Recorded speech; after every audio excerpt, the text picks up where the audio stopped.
আসসালামু আলাইকুম রহমতুল্লাহ। প্রিয় সুদী, কাছে ও দূরে, দেশ ও প্রবাসে যে যেখান থেকে দেখছেন, আপনাদের সকলকে আজকের ভিডিওতে স্বাগতম। আজকে আমি 3টি পয়েন্টে কথা বলবো। প্রথমত, গত 20 তারিখে ডোনাল্ড ট্রাম্পের যেই শপথ অনুষ্ঠান, আমেরিকার নবনির্বাচিত প্রেসিডেন্ট, সেখানে শেখ হাসিনার উপস্থিতি বিষয়ে একটি ভিডিও এসেছে, যেগুলি মূলত আওয়ামী লীগের পক্ষ থেকে প্রচারণা করা হচ্ছে। দ্বিতীয় যে বিষয়টি থাকছে সেটা হচ্ছে আওয়ামী লীগ রাজনীতিতে ফিরতে পারবে কিনা, সামনে নির্বাচনে তারা নির্বাচন করতে পারবে কিনা, যেটা তারা অনেক স্বপ্ন দেখতেছে, অনেকভাবে তারা এই বিষয়টা সামনে নিয়ে আসতেছে এবং তারা বিভিন্নভাবে কর্মসূচি ঘোষণা দিতেছে। তাদের অবস্থা এমন যে তারা সামনে নির্বাচনে অংশগ্রহণ করবে। তৃতীয় যে বিষয়টা সেটা হচ্ছে বোরকা পরিহিত এক নারীর হাতে একটি অশ্লীল প্লেকার্ড, যেটা এক আসাদ নূর নামে এক নাস্তিক, সে এটা প্রচার করেছে যে এক বোরকা পরিহিত এক মেয়ের হাতে একটা প্লাকার্ড, সে প্লাকার্ডে অশ্রাব্য ভাষা, অশ্লীল ভাষা লেখা, যেটা তিনি এই গণ আন্দোলনে, অর্থাৎ জুলাই বিপ্লবের আন্দোলনে তিনি আহ্বান করেছেন যে ওই আমার সাথে এই কাজটা করো, তারপরেও শেখ হাসিনাকে বিতাড়িত করতে হবে, এরকম একটা বিষয়। তো কি কাজটা সেটা লেখা ছিল ইংলিশে, তো সেটা আমি এখানে বললাম না। এই এই তিনটা বিষয়ে আমি আশা করি কথা অল্পতেই শেষ করার চেষ্টা করব। শেষ পর্যন্ত সাথে থাকবেন এবং আপনাদের মূল্যবান মতামত জানাবেন। প্রথম যে বিষয়টা সেটা হচ্ছে, আজকে তো 22 তারিখ জানুয়ারির, এখন রাত 8টা বাজে 8:01। তো 2 দিন আগে, তথা 20 তারিখ রাত 11টা নাগাদ, বাংলাদেশের রাত 11টা নাগাদ আমেরিকার প্রেসিডেন্টের শপথ অনুষ্ঠান অনুষ্ঠিত হয় এবং সেখানে একটি ভিডিও ক্লিপ মোটামুটি ভাইরাল করার চেষ্টা করা হয়েছে বা ব্যাপকভাবে প্রচার করার চেষ্টা করা হয়েছে, বিভিন্ন পোর্টাল থেকে শেয়ার দেওয়া হয়েছে। সেই ভিডিওতে দেখা যাচ্ছে যে ডোনাল্ড ট্রাম্পের অনুষ্ঠানে শেখ হাসিনা স্বয়ং উপস্থিত। তো এই বিষয়টা নিয়ে যদি আমি একটু আপনাদেরকে দেখাইতে চাই, জনকণ্ঠ নিউজ করেছে। জনকণ্ঠ নিউজ হচ্ছে, ডোনাল্ড ট্রাম্পের শপথ গ্রহণ অনুষ্ঠানে শেখ হাসিনা উপস্থিত হওয়া সর্বশেষ যা জানা গেল। গত 20 জানুয়ারি যুক্তরাষ্ট্রের 47তম প্রেসিডেন্ট হিসেবে শপথ নেন ডোনাল্ড ট্রাম্প। এরই প্রেক্ষিতে ট্রাম্পের শপথ গ্রহণ অনুষ্ঠানে বাংলাদেশের সাবেক প্রধানমন্ত্রী শেখ হাসিনা উপস্থিত ছিলেন দাবিতে একটি ভিডিও সামাজিক যোগাযোগ মাধ্যমে ছড়িয়ে পড়েছে। এখানে নোয়াখালী জেলা যুবলীগ তারা এই আলহামদুলিল্লাহ বলে ভিডিওটা প্রচার করেছেন, যেখানে যমুনা টিভির একটি দেখা যাচ্ছে। আমি যদি একটু ক্যামেরাটা ঘুরে দেখাই, এই দেখেন যমুনা টিভির একটি প্লেকার্ড এখানে ব্যবহার করা হয়েছে, লোগো। এরপরে এছাড়া একই দাবিতে যমুনা টিভির আদলে তৈরি একটি ফটো কার্ডও সামাজিক যোগাযোগ মাধ্যমে প্রচার করতে দেখা যায়। রিউমার স্ক্যানার টিমের অনুসন্ধানে জানা যায়, ডোনাল্ড ট্রাম্পের শপথ গ্রহণ অনুষ্ঠানে শেখ হাসিনার উপস্থিত হওয়ার দাবিটি সঠিক নয়, একেবারেই ভুয়া, মিথ্যা, অপপ্রচার। বরং উক্ত দাবিতে প্রচারিত ভিডিওটি ভিন্ন 2টি ভিডিও ডিজিটাল প্রযুক্তির সহায়তায় যুক্ত করে তৈরি করা হয়েছে। এছাড়া যমুনা টিভির ফটো কার্ডটিও ভুয়া। শুরুতে আলোচিত ভিডিওটি পর্যবেক্ষণ করে দেখা যায়, এটির প্রথম অংশে এনটিভির লোগো রয়েছে এবং দ্বিতীয় অংশে যমুনা টিভির লোগো রয়েছে। লোগোগুলোর সূত্রে এনটিভির ইউটিউব চ্যানেলে গত 20 জানুয়ারি এবং যমুনার টিভির ইউটিউব চ্যানেলে 2019 সালের 25 সেপ্টেম্বর প্রকাশিত 2টি ভিডিও খুঁজে পাওয়া যায়। উক্ত ভিডিওগুলোর সাথে আলোচিত ভিডিওর মিল রয়েছে। এনটিভির প্রতিবেদন থেকে জানা যায়, গত 20 জানুয়ারি ডোনাল্ড ট্রাম্পের শপথ গ্রহণ অনুষ্ঠানের আগ মুহূর্তের প্রস্তুতি জানাতে যুক্তরাষ্ট্র থেকে যুক্ত হয়েছিলেন এনটিভির ব্যুরো প্রধান, তবে তিনি শেখ হাসিনার উপস্থিত হওয়ার সংক্রান্ত কোনো তথ্য এই প্রতিবেদনে ছিল না। তো এই হচ্ছে মানে একটি বর্তমান, তো গত 5 আগস্টের পর থেকে আমরা দেখতেছি গুজব লিভ নামে একটি দল বর্তমান অনলাইনে খুবই সক্রিয়। মাঠে ময়দানে তাদেরকে দেখা না গেলেও এই বিরল প্রজাতিকে আমরা দেখতে পাচ্ছি অনলাইনে। তারা প্রতিনিয়ত বিভিন্ন ধরনের গুজব, মিথ্যা, বানোয়াট, ভিত্তিহীন এবং ডিসইনফরমেশন ছড়িয়ে মানুষকে বিভ্রান্ত করছে এবং তাদের এই ডিসইনফরমেশন কিছুটা কাজে লাগছে আমাদের ভারতীয় মলম বিক্রেতা যে আছে ময়ূখ রঞ্জন বা এরকম আরো যে সাংবাদিকরা রয়েছে, তাদের কিছুটা কাজে লাগছে। কারণ তারা উত্তেজিতভাবে যে সংবাদগুলি পরিবেশন করছে, তাদের অনেকটাই এই ইউটিউব বা ফেসবুক বা এই ধরনের মাধ্যম থেকে নেওয়া। দ্বিতীয় যে বিষয়টা সেটা হচ্ছে আওয়ামী লীগ আগামী রাজনীতিতে আসতে পারবে কিনা। অনেকেই অনেকভাবে বক্তব্য দিচ্ছেন, কথা বলছেন, অনেকেই ধারণা করতেছেন যে নির্বাচনে একটু বিলম্ব হইলেই আওয়ামী লীগের লাভ, কারণ আওয়ামী লীগ ততদিনে গোছগাছ করে তারা নির্বাচনে অংশগ্রহণ করতে পারবে।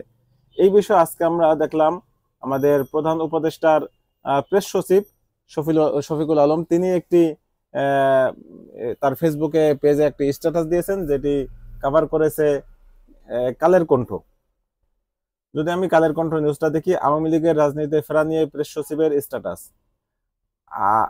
আওয়ামী লীগের গণহত্যাকারীরা মানবতা বিরোধী অপরাধের দায় স্বীকার না করা পর্যন্ত রাজনৈতিক প্রক্রিয়ায় ফিরতে পারবে না বলে মন্তব্য করেছেন অন্তর্বর্তী সরকারের প্রধান উপদেষ্টা ডক্টর মোহাম্মদ ইউনূসের প্রেস সচিব শফিকুল আলম বুধবার 22 জানুয়ারি নিজের ভেরিফাইড ফেসবুক পেজে একটি পোস্টে এ কথা জানান দেন।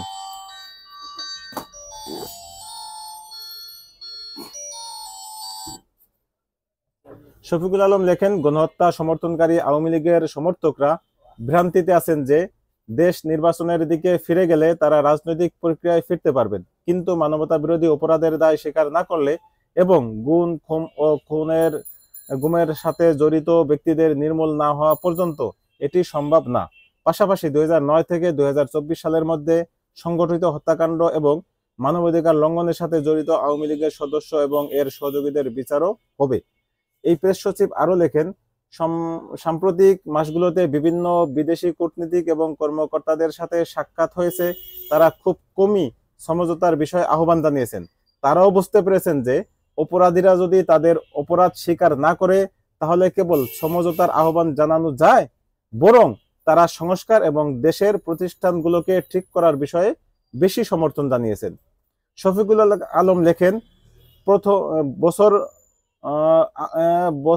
বছর আওয়ামী লীগের সমর্থকরা 1974 সালের দুর্ভিক্ষ, রক্ষা বাহিনী হত্যাকাণ্ড এবং শেখ মুজিবের একদলীয় শাসনের স্মৃতি মুছে ফেলতে চেষ্টা চালিয়ে গেছে।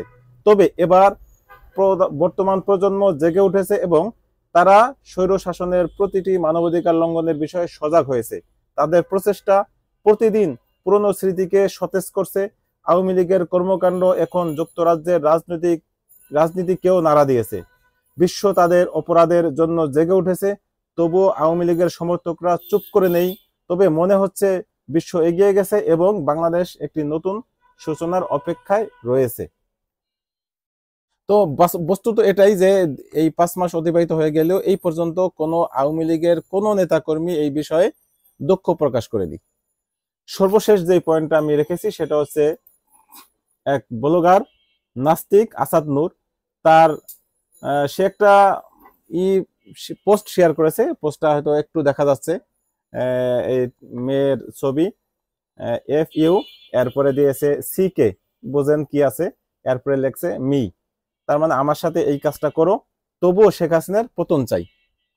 তো এই লেখাটা যুক্ত একটি হাতে, তার প্লেকার্ড হাতে এবং বোরখা পরিহিত একটা মহিলা, তার মুখে মাস্ক আছে। তো এটা দিয়ে তিনি বুঝাইতে চেয়েছেন যে এটা বিভিন্ন পেজ থেকে কিন্তু শেয়ার হয়েছে, অনেক পেজ থেকে। এখানে আনোয়ারা, তারপরে চিংচং কুফু, তারপরে সালাউদ্দিন আহমেদ সহ বিভিন্ন পেজ থেকে এটা আবার শেয়ার হচ্ছে। মূলত এটা শুরু করেছিল আসাদ নূর।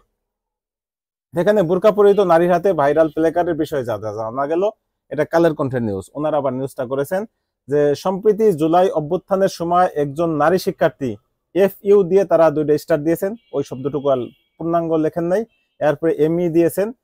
তবুও শেখ হাসিনার পতন চাই, অর্থাৎ আমার সাথে এই কাজটা করো, খারাপ কাজটা করো, তবুও শেখ হাসিনার পতন চাই। এ হচ্ছে প্লেকার্ডের মূল বক্তব্যটা। শীর্ষক একটি প্লেকার্ড হাতে ধরে ছিলেন দাবিতে ব্লগার ও অ্যাক্টিভিস্ট আসাদ নূরের ফেসবুক পেজে একটি ছবি প্রচার করা হয়েছে।